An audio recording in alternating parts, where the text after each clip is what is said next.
Morning guys. Ngayon ay susubukan natin tong bagong lapel natin. So, according dun sa manual, 20 meters ang kanyang kayang abutin.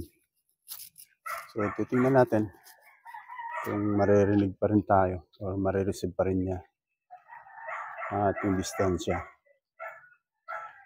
So, yan. More or less mga 10 meters na tayo. Ayan. Meron din tong precise radio at saka clear timbre. So ako din doon sa kanyang manual. So ayan, more or less 20 meters na tayo. Okay.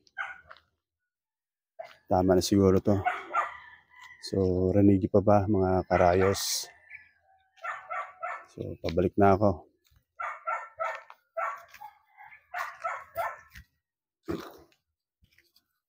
So ang ganda nito, meron siyang noise cancellation. Kung ano man meron sa paligid mo, hindi ka nais-nais na tunog. Kaya niyang palinawin ang boses mo.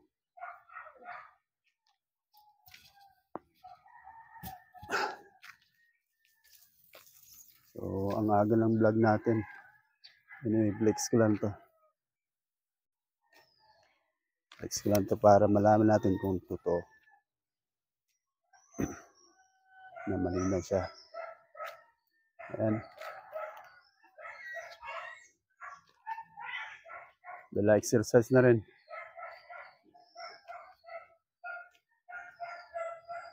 So, it's 5:30 in the morning.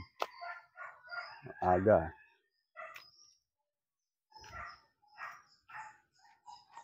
So, kung okay to, edi magagamit natin talaga sa ating mga vlog. So, thank you guys sa panonood. Yan lang.